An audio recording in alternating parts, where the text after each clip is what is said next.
Hello, my beautiful Sagittarius friends. I hope you're doing well. Welcome to Moondog Tarot. I'm Jackie. I'm here to do your reading for March 16th to the 22nd.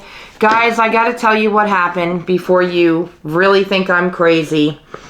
I recorded all 12 readings for this week. I know I'm late. I'm sorry. The second half of readings, which was yours, had no sound.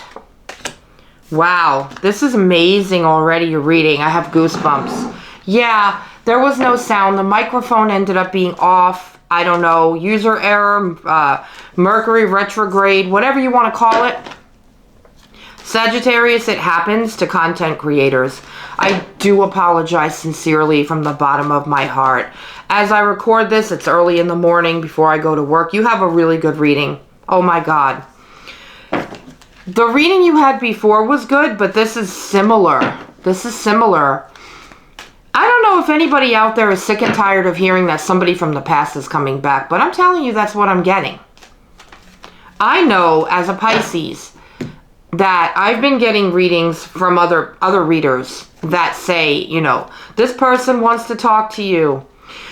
This person's coming back into your life, and this, that, and the other thing. And I've been waiting for somebody for a long time. It's they know who they are. It's not a love. I'm married. Doesn't matter who it is. But trust me when I tell you, it is what the cards are saying. Okay? So anyway, if you like this, please like and subscribe. If you like my content, please, I would appreciate it. Thank you. Boy, you really have your heart set on something, Sagittarius.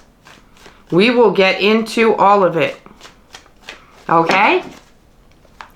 So happy St. Patrick's Day as I record this. It actually is St. Patrick's Day, and I'm wearing a green sweater for that purpose. So, yeah. If I am Irish, it's like 1%. Obviously, because I look Irish? I'm Italian. Alright, they're telling me stop shuffling and take out. Wow. Oh my God. Sagittarius. There was a lesson that you and another person had to learn. And it was a really long, hard lesson. And I hope you learned it so it doesn't have to be repeated on both ends. Hopefully both people did not have to. Hopefully both people involved learn the lesson so you don't have to repeat this. It was a hard lesson, I think. I think for everybody it's going to be different. Remember, not everybody's going to resonate. This reading, excuse me. This reading won't resonate with everybody.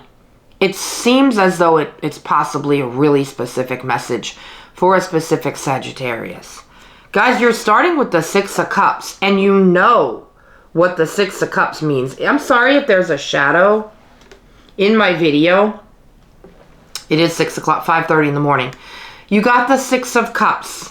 So that's nostalgia, past energies. I feel as though there's somebody from the past that you are thinking about, possibly missing, may not have seen this person for a long time. And I think you're manifesting a change. You want to see something happen with this person. There's the Chariot moving forward with something. Next to the Chariot is the Queen of Pentacles. This could be an earth sign, Taurus, Virgo, Capricorn. Doesn't have to be. But when I see the Chariot and the Queen of Pentacles, you're really thinking about moving something forward. So if you have not seen this person in a very long time, there's movement here. Movement. Whose end it's on, whether it's yours or theirs, I'm feeling like it could go either way. Either way, I think it's been on your mind lately, and there is movement because you're manifesting it. I feel like you're manifesting this person coming in. Does that make sense to anybody out there? Okay, this is a clear message. You got the Lover's card. That could be Gemini energy, does not have to be. Next to the Lover's card, you got the Six of Wands. There's a victory coming in with a lot of love and a lot of emotions. Then look at this. You got the Empress card. Is this a mother figure that you're needing to heal something with or talk to? Do you see how the Six of Wands is facing the Empress? There's somebody in your life that's very nurturing, very caring, could be a mother figure. Because when I see the Empress, it's a mother figure. This reading couldn't be more accurate to some of the things that I can't even tell you. But the Lovers card, the six... I'm sorry. I have allergies in the morning, guys. And when I record in the morning, it gets very difficult. But you got the Lovers, the Six of Wands, and the Empress card. So there is going to be... There's love in this relationship, clearly. There is going to be some kind of victory. It's like you're coming towards this person. And you're doing it with, you know, a lot of love. Okay? Here you got the Eight of Wands. That's a fast-moving communication. So I really do feel like there's communication coming. I don't know if you're going towards them or they're coming towards you. But then you got the Hierophant. I don't know if one of you is a teacher. I do feel like there was a lesson that needed to be learned. Next to the Hierophant, you got the Four of Swords. I feel like there was some healing going on, some rest. I feel like there was a break that was needed for one of you. Somebody needed a break.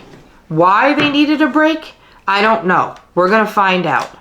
That flew out. I didn't even ask the question. I was going to clarify the Four of Swords.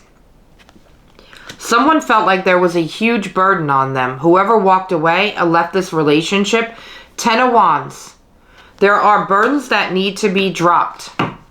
So there's probably a conversation that needs to be had. I don't know if you felt like this relationship was a burden on you or something to that effect. Let's get some more. What else for Sagittarius about the Ten of Wands, please? Thank you.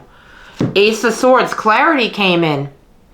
So during this period of time where you might not have been in this person's life, you were thinking a lot and all up in your head, and suddenly clarity came and you were like, okay, I now know what I need to do. I now know what needs to be done.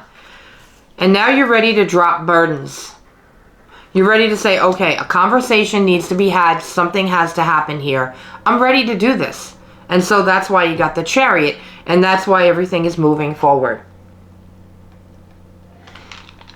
I don't know what held you back from this relationship. What's the advice for Sagittarius? Do you have any advice for Sagittarius on this? Clearly there's love here with the Lovers card. And the other person seems like they could be a mother. You could be the mother. Could be a parent. Doesn't have to be a mother. But the Empress is usually a nurturing energy. I think you're realizing that this is somebody you need in your life. And before you might have thought of this person as a huge burden. Well, you're dropping those burdens now. Because I think with the Hierophant, I think there's a commitment. But I also think there was a lesson that needed to be learned. But I do think there is a commitment. Oh, look at that. You got Three of Cups. There could be a third person involved in this. Doesn't have to be. But Three of Cups is usually happiness and celebrations. So I think whatever this is, it's coming back together. And there's going to be harmony and happiness. So basically when I said, what's the advice? They're saying enjoy it. Just, enjoy and what's the word I'm looking for? Enjoy the people you have in your life. Don't take them for granted because they won't be here forever. Look at this, Six of Swords going into calmer waters. Whatever was wrong with this relationship before, Sag, it's completely going into a harmonious place. I feel a loving energy. Celebration. Somebody could be getting married. Somebody could be having a celebration. Something is coming back together. We're going to pull some tea leaf cards, okay? It's going into calmer waters, whereas before, I really don't think it was. There were problems before. For each person, it might be something different. So you're starting with the Grasshopper card, and it says, situations in the balance that require careful handling. So this, to me, feels like a relationship that really needs care, and you have to handle it with care, and you have to treat it with love, and you have to, it's like every relationship in life, whether it's love or not, it's like a garden. You have to plant it, and you have to maintain it. You have to maintain all relationships in your life if you want them to grow. I remember, and I don't like to bring up my first marriage. When I married my first husband in 1995, I just dated myself. My cousin was there, and she's from Guatemala. She married my cousin. And back then, when you got married, you had a reception, and you had a videographer going around to all the tables. And everybody at the tables, if they wanted to, would give you a message on your video. So you would see that for future years to come. And I remember everything everybody said 31 years later in that video. And my cousin said both of our names and said, today you have planted a garden. Make it grow, make it rich, full in love and happiness, or something like that. And she said, put up with each other. Life at the end will only be the two of you. Now, granted, that marriage lasted 23 years. It's no longer together. But my point to you for bringing this up is, you know, all relationships in our lives are like gardens. We plant them, we watch them grow, but we maintain them. We don't walk away when there's trouble. We keep going with it. Do you understand what I'm saying? So I think the message here is to work on the relationships, even the tough ones that you feel are too much work. You need to work on it, okay, Sag? The second card I got is crib, birth or conception of a child or enterprise. So somebody could be having a baby. I don't think it's this person you're headed towards. It could be you. Or you could be birthing something like a business. Or it could be telling you that a whole new relationship is rebuilding here. Everybody's got something different. And then last but not least, the tea leaf card I got here is claw. Be careful. Do not take risks. Okay, so treat this relationship like a diamond. Don't do anything that's going to ruin it, sabotage it, anything else that might hurt the other person. Don't avoid the other person. Just treat it with care. Treat it with love. Don't be risky. You don't want to sabotage it, okay, guys? We're going to pull a wisdom of the oracle. This was a really beautiful message. Happiness is coming. So you got the card to the sea. Okay? Now, I have not been able to find the book for these cards, but I'm going to use my intuition on this one. This is telling me that you're finally going into calmer waters, and there's gonna be emotions that are going to have to come out. And there's a conversation that's going to involve emotions. It just has to be done. I'm going to end it with an angel number. I was going to do the soul's journey, but they're just telling me to just do angel numbers this time. Okay, guys? I don't know who I'm talking to. I hope this resonated. Yeah, just hit that like and subscribe button if you want to see more, okay? Sagittarius, you got 0550, friendship. So for some of you, this could be a friendship. It says success, knowledge, friendship, impatience, freedom, and optimism. I don't know how impatience fits in there. It says when chances present themselves, seize them and do something out of the ordinary. Whether in your professional or personal life, you will find success by welcoming creative impulses and having faith in your own abilities. Trust in chance and take risks on opportunities that could change your life for the better. So this reading has taking chances and having faith all over it about a relationship, Sagittarius. What a message today. Guys, again, if you want a personal reading, all of my info is in the description box below. I love you guys again. I'm so sorry this reading is late, and I'll see you next week, all right? Have a good week. Bye.